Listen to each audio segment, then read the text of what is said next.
Callie Dickens. I am Managing Director and founder of a company called Orenda Bloom, and we exist to do two things. One, to support the private sector in their gender balance, diversity and inclusion strategy and implementation. And then on the other side, we work with individuals and people in a public forum to bring them workshops that we typically have only ever used within our private sector clients, but things that will help them develop their careers, help them on the right path to achieve their goals, and just broaden their thinking in terms of what they can actually achieve.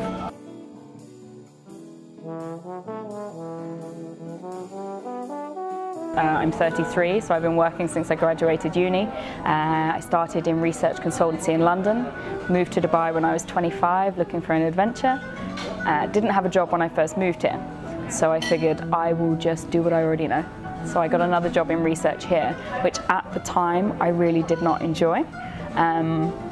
It was a vertical learning curve. It was the same job, but not the same job whatsoever.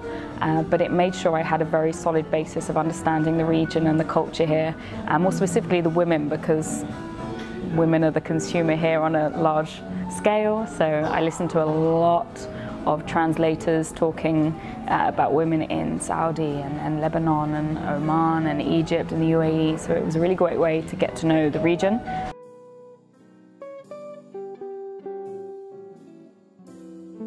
I was always the child who was described as bossy, which, you know, I think is a very positive word actually. If we break down what bossy means, it's actually a very positive word, but I was always described as bossy.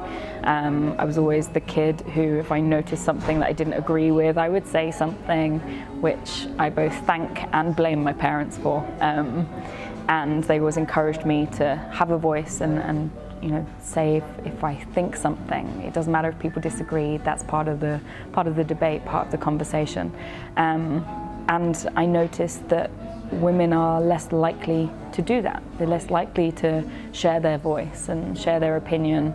We shy away from that word bossy. It's not a very kind word. It's not very positive. And I think over the years, you know, that kind of has an impact. And I think, you know, when I went into the workplace, I realized that I'm working with some really amazing women. But then I look up and I look to those who are sitting in the offices that surround everybody on the floor. There's no women sat in them. And I didn't understand that. I thought, if I know that I'm working with amazing men and women at this level, why are they not getting to the offices? What's going on there? Because I want to sit in one of those offices one day. But if there's no other women sat in those offices, is there space for me?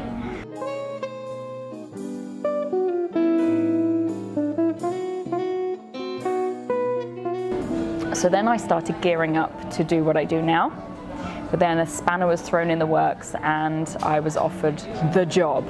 And by that I mean the job that you're working your whole career towards, that head of strategy role at an ad agency, an international ad agency, and I couldn't turn it down. So I moved into that role and realized very quickly that I'd made a mistake, but I was all in anyway. I was already there. I wanted to make a difference whilst I was there, but I couldn't let go of the dream. And so about 6 months ago, I finally gave in and launched Orenda Bloom.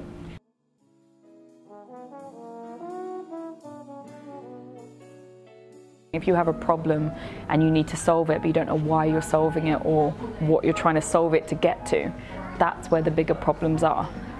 So I have people come to me, they might have taken time out from work to raise their kids, they want to get back to work. I have people, they're just like, my life's okay, I don't feel like I'm doing my life's dream, and I don't know if I need to do my life's dream. Maybe I am doing my life's dream and I haven't thought about it. So again, it can be you just haven't thought about it.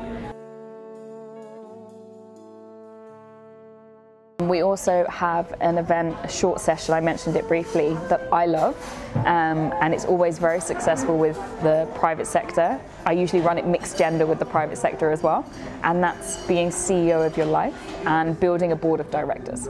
And the idea there is that, you know, a business would never just do business, just move along, not really have a plan, you know, just do stuff. So if we approach our lives and our careers and our dreams and our goals in the way that a CEO approaches a brand or a company, then we can get to where we want to go because we have a plan. And then we have 2 other workshops which are full-day workshops. One is about doing a life audit. I found it very powerful with coaching clients to help them get perspective, help them also stop feeling so underwhelmed about all the things they want to achieve now, and kind of put some scale on that. Do you have the right people in your life? You know, sometimes knowing where you want to be and reflecting on your friendships and your professional relationships, you realize, I'm not spending enough time with these people. I'm spending too much time with these people. I'm not spending enough time by myself. What I'd love eventually, and I was talking to a friend about this the other day, he has a little girl, but regardless, male or female, what I'd love is to be talking to a kid or a teenager in 20 years' time and telling them that I had this company and they almost can't believe that it was necessary.